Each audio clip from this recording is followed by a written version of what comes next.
Bienvenue dans Calma, le podcast où nous écoutons, nous nous détendons et nous nous endormons. Merci de nous rejoindre et pour votre soutien et, nous l'espérons, de faire de ce podcast un rituel régulier de votre routine du coucher. Ce soir, nous vous proposons une réinterprétation d'un ancien conte populaire japonais. Nous allons voyager dans le temps jusqu'au Japon féodal, une terre riche en histoire. Chaque route est le sentier qu'un poète a foulé. Chaque château abrite une épopée derrière ses murs. Et chaque temple renferme 10 000 prières. Mais notre récit est plus humble, celui d'un simple fermier et de son rêve extraordinaire par un après-midi pluvieux. Alors, j'espère que vous vous sentez calme, serein et prêt à passer une bonne nuit de sommeil. Mais ne vous inquiétez pas si ce n'est pas encore tout à fait le cas. Contentez-vous d'écouter l'histoire de ce soir et elle vous aidera à vous détendre naturellement. Offrez à votre esprit un conte réconfortant sur lequel se concentrer, juste assez pour permettre à vos pensées de s'apaiser. Prenez une profonde inspiration, puis expirez doucement. Sentez simplement le poids de votre corps s'enfoncer un peu plus dans le lit. Et si ce n'est pas déjà fait, laissez vos paupières se fermer délicatement. Détendez les muscles de votre visage et de votre mâchoire, tandis que vous observez l'obscurité derrière vos yeux clos. J'aimerais que vous imaginiez un papillon. Visualisez le contour de ses ailes délicates, battant lentement de haut en bas. Remarquez l'éclat de ses couleurs et la douceur de son vol. Derrière lui, un arbre s'élève depuis le sol verdoyant. Observez le papillon s'élever de plus en plus haut, virevoltant autour du tronc. Le ciel est voilé de gris. Au cœur d'un nuage, une seule goutte de pluie se forme. Elle s'alourdit peu à peu jusqu'à tomber et atterrir sur une feuille d'un vert sombre. Bientôt, elle est rejointe par des milliers d'autres gouttes. Écoutez leur doux crépitement sur les branches et le sol. Le papillon cherche refuge dans une cavité de l'arbre. Il se pose sur l'écorce noueuse et immobile ses ailes pour se reposer. Au-delà de son abri, de vastes champs s'étendent autour d'un petit village campagnard. Une odeur humide et terreuse emplit l'air, tandis que la pluie purificatrice tombe sur ces terres agricoles. Et c'est ici que notre histoire commence. Akinosuke était un modeste fermier qui travaillait dur dans les champs, aux abords de son village au Japon. Un après-midi, une averse força lui et les autres paysans à interrompre leur travail pour quelques heures. En riant, ils coururent se réfugier sous les larges branches d'un immense cèdre. Une fois à l'abri et au sec, Akinosuke et les autres décidèrent de profiter de la situation pour prendre leur repas plus tôt.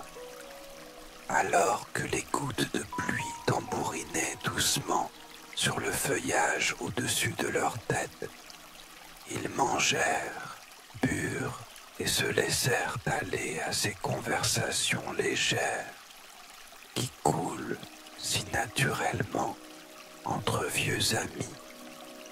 Alors qu'Akinosuke savourait son repas, un petit papillon virevolta sous la pluie et se posa sur son genou. Il s'apprêtait à le chasser lorsqu'un vieux fermier l'arrêta. Le papillon est un symbole de l'âme humaine, expliqua le vieil homme. Lorsque les gens dorment, leurs âmes parcourent le monde sous forme de papillons, créant ainsi les rêves. Akinosuke trouva l'idée curieuse. Il n'était pas certain d'y croire, mais il laissa le papillon en paix. Quelques minutes plus tard, il baissa les yeux et constata qu'il avait déjà disparu.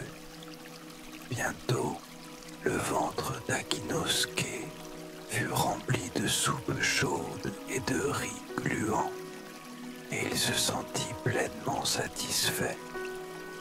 Il appuya sa tête contre le tronc du grand cèdre et sentit son esprit commencer à vagabonder, porté par les murmures des conversations amicales autour de lui. En un rien de temps, il était profondément endormi. Peu après, il commença à émerger du sommeil. Il songea à quel point il était agréable de dormir sous un arbre et s'éveilla au parfum frais du cèdre flottant dans la brise. Mais alors qu'Akinosuke reposait contre l'écorce douce, il réalisa que quelque chose avait changé. Il n'entendait plus ses amis discuter et rire. Il ouvrit les yeux et se retrouva assis, seul parmi les racines imposantes du cèdre. Personne d'autre n'était à proximité. Le seul bruit était celui des gouttes de pluie tombant de feuille en feuille. Akinosuke supposa que ses amis étaient simplement retournés travailler, le laissant se réveiller à son rythme. Mais il ne les voyait nulle part. La pluie était maintenant accompagnée d'une légère brume qui limitait la visibilité. À chaque instant, la brume semblait s'épaissir.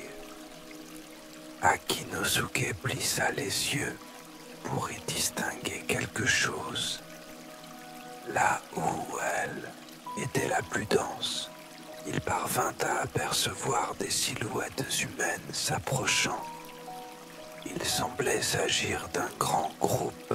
En se rapprochant, il devint évident qu'il ne s'agissait pas de ses amis, car aucun fermier ne portait de soie aussi luxueuse, d'épingles à cheveux dorés ou de sandales aussi ornementées.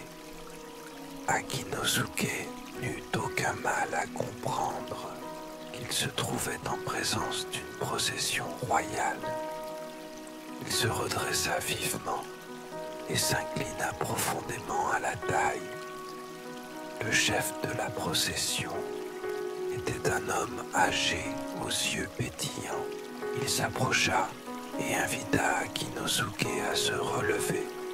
« Cette révérence n'est pas nécessaire, dit-il, car nous avons été envoyés par la reine en personne pour vous trouver.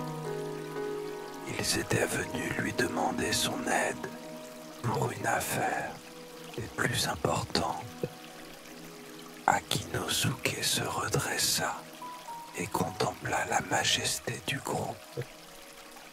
Chaque personne portait des robes de soie rouge et or qui bruissaient doucement dans la brise. Leurs cheveux, d'un noir de corbeau, étaient coiffés avec une élégance raffinée. L'air autour d'eux était imprégné des plus délicats parfums qu'Akinosuke ait jamais respirés. À chaque inspiration, son nez captait un mélange envoûtant. Des épices comme la cannelle, le clou de girofle et la cardamome. Des fleurs sucrées comme l'hibiscus, le lilas et le jasmin. Et des agrumes comme l'orange et la grenade. On aurait dit qu'un nuage aromatique suivait la procession, signalant à tous la présence de la royauté. Akinosuke ignorait ce qu'un groupe aussi prestigieux pouvait bien attendre de lui. Vous devez vous tromper, dit-il, car je ne suis qu'un simple fermier. Mais si vous êtes venu jusqu'ici pour moi, je serai honoré de vous offrir ce que je peux. Le vieil homme sourit chaleureusement et assura qu'Akinosuke était bien la personne qu'il cherchait. La reine l'avait expressément demandé. La procession l'invita à les suivre. Bien que surpris, Akinosuke ne put résister à leurs convictions. Il se joignit donc à eux. Avant de partir, on lui accorda un moment d'intimité pour qu'il revête les robes bleues et argentées qu'on lui avait apportées, la tenue traditionnelle d'un invité de la reine. Une fois habillé, Akinosuke admit en lui-même que, si la procession s'était trompée, la personne qu'il confondait avec lui devait lui ressembler étrangement. Les vêtements lui allaient à la perfection, comme taillés pour lui. La procession entama alors son retour vers la reine, avec un Akinosuke émerveillé à sa suite. En marchant, il admira la qualité des soies qu'on lui avait offertes. Le tissu était si léger et doux qu'il doutait qu'il le protège du brouillard et de la pluie. Et pourtant, il le gardait aussi au chaud qu'une épaisse tunique de coton. Les sandales, elles aussi, étaient d'un confort inouï, comme marcher sur un nuage. Il devait être distrait par tout ce luxe, car en un clin d'œil, la procession et lui se tenaient devant un palais immense. Des gardes en armure rouge et or ouvrirent les portes et ils pénétrèrent à l'intérieur. Les appartements de la reine regorgeaient de trésors plus beaux que tout ce qu'Akinosuke aurait pu imaginer. Des tapisseries d'un tissu soyeux ornaient les murs, illustrant des moments clés de l'histoire du royaume.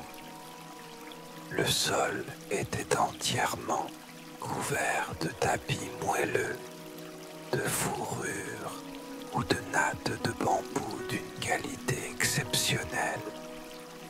Au plafond, de délicates fenêtres en verre laissaient filtrer la lumière. Akinosuke s'imagina allongé sur l'un des tapis au crépuscule, observant les étoiles apparaître une à une. La reine portait une robe d'un blanc crème, d'une pureté et d'une beauté inégalée. Ses propres habits reflétaient la lumière des lanternes, mais ceux de la reine semblaient émettre leur propre éclat. Ils étaient brodés de fils cramoisis, formant des grappes de litchi. Les motifs étaient si réalistes qu'Akinosuke en eut l'eau à la bouche. Puis la reine prit la parole. Sa voix était douce, mais empreinte d'autorité. bien qu'elle parlât à peine au-dessus d'un murmure. Chaque mot résonna dans la salle silencieuse. Elle expliqua qu'ils observaient Akinosuke depuis un moment et jugeaient ses compétences agricoles irréprochables. Il était exactement la personne dont elle avait besoin pour revitaliser une partie de son domaine. Une petite île au sol fertile et aux habitants travailleurs tombés en difficulté. La reine déclara que tout le royaume lui serait reconnaissant s'il acceptait d'en devenir le gouverneur. Ne sachant que répondre, il accepta avec gratitude. La reine sourit. Elle avait fait le bon choix.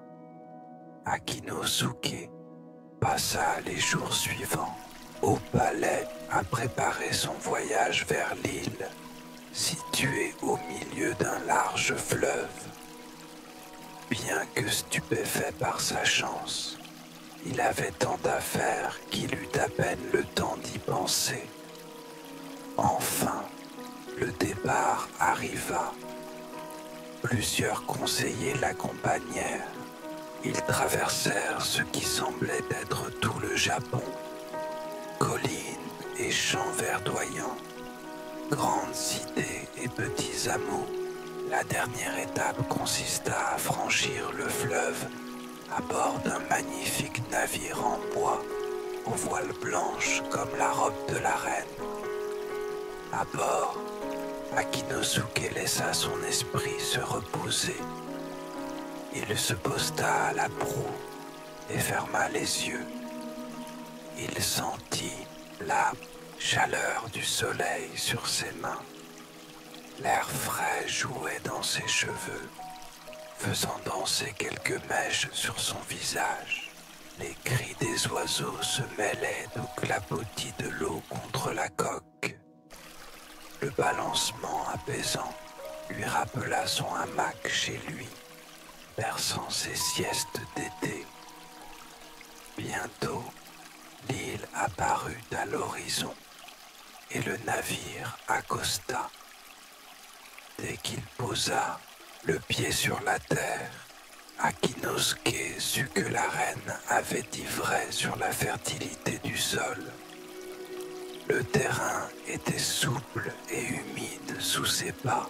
De hautes herbes luxuriantes couvraient chaque parcelle et de majestueux arbres offraient une ombre bienfaisante. Les conseillers le conduisirent au domaine du gouverneur, où il vivrait et travaillerait. En chemin, ils s'excusèrent presque pour la modestie des lieux comparés au palais. Mais Akinosuke, qui n'avait jamais connu que sa ferme familiale, n'en croyait pas ses yeux. Certes plus petit, le domaine comptait de nombreuses pièces au confort luxueux, fauteuils profonds, tapis douillés et un immense lit à baldaquin. Akinosuke sut qu'il serait heureux ici. Et il eut raison. Bien qu'un peu submergé au début, il apprit au fil de sa première année à connaître son peuple. Ensemble, ils obtinrent la plus belle récolte depuis 10 ans. Pour fêter cela, Akinosuke organisa un banquet pour tous les habitants. Ainsi passa le temps. Durant 15 ans, il gouverna l'île, la transformant peu à peu en un paradis. Les bois sauvages devinrent des vergers, produisant les plus douces prunes, cerises et poires du Japon. Les fermes, jadis négligées, produisaient désormais plus de riz et de céréales que l'île n'en consommait en 10 ans. Akinosuke veilla à partager ce surplus avec le royaume.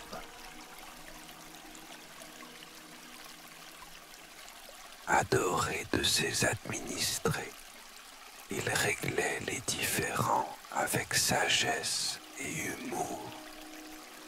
Il organisait des fêtes somptueuses pour les naissances, mariages et autres heureux événements. Et il trouvait même le temps de travailler au champ, pratiquant ce qu'il savait faire de mieux, cultiver la terre. Puis un jour, un messager de la reine arriva. Un serviteur vint lui annoncer qu'il était temps de rentrer. La reine n'oubliera jamais votre contribution, dit-il, pas plus que les habitants. Akinosuke en fut attristé, car l'île était devenue son foyer. Mais ce soir-là, ses conseillers lui réservèrent une fête inoubliable. Le repas, les boissons et les danses surpassaient tout ce qu'il avait connu. Quand les derniers invités se furent retirés, Akinosuke gagna sa chambre et s'allongea sur l'immense lit. Lentement, il s'enfonça dans la douceur des plumes, comme enveloppé d'une étreinte chaude. Il sentit la frontière entre veille et sommeil s'estomper. Mais avant de sombrer, il leva une dernière fois les yeux vers le plafond. À son arrivée, il avait fait percer de petites fenêtres pour voir les étoiles. Il les regarda maintenant scintiller. En quelques minutes, il était endormi. Au matin, le serviteur le conduisit au bateau qui les ramènerait au continent. Akinosuke contempla une dernière fois l'île, ses vergers, ses champs, son village prospère. Puis le navire leva l'ancre. Une brume s'éleva soudain sur l'eau, épaisse mais étrangement chaude et douce comme une couverture. Elle finit par tout masquer. Akinosuke ferma les yeux. Lorsqu'il les rouvrit, il était de retour sous le grand cèdre, entouré de ses amis. Il cligna des yeux, incrédule, et toucha le sol encore humide de pluie. Un fermier rit de sa réaction. « Tu as fait un bon somme ?» demanda-t-il. Akinosuke demanda combien de temps il avait dormi. « À peine 10 minutes, répondit l'autre perplexe. Akinosuke leur raconta tout, la procession, la reine, l'île. Les hommes l'écoutèrent, intrigués. Alors qu'ils en discutaient, le vieux fermier qui avait parlé du papillon prit la parole. Il avait vu Akinosuke s'assoupir. Au moment où il s'endormit, un petit papillon jaune s'était échappé de sa tunique, juste au-dessus de son cœur. Les autres hochèrent de la tête. Ils l'avaient aussi vu, mais sans remarquer son origine. Le vieil homme poursuivit. Le papillon s'était posé sur le cèdre quand des fourmis l'avaient approché. Elles l'avaient transporté dans un trou au pied de l'arbre. Peu après, il était ressorti et avait regagné la tunique d'Akinosuke avant son réveil. Cela expliquerait le rêve que tu nous as raconté, dit-il, celui de la procession, du balai et de l'île. Pour en avoir le cœur net, ils grattèrent délicatement la terre près du tronc. Ils découvrirent une fourmilière. Une partie leur parut étrangement familière. une parcelle de mousse verte entourée d'un mince filet d'eau, une île en miniature, un bateau de brindilles y flottait. Ils recouvrirent tout avec soin. La pluie avait cessé. Après quelques mots, les fermiers retournèrent au champ. Mais Akinosuke n'oublia jamais ce jour. Sa vie durant, il repensa avec tendresse à son règne sur l'île, en labourant, semant ou récoltant. Il sentait le soleil sur son dos et revoyait ses robes de soie. Chaque fruit avait un goût plus sucré, souvenir des banquets. Et chaque brise portait l'écho du grand fleuve entourant son île. Et bien sûr, avant de quitter le cèdre ce jour-là, Akinosuke déposa la moitié de son repas près de la fourmilière. Dernier cadeau à ses hôtes et amis pour ce merveilleux rêve.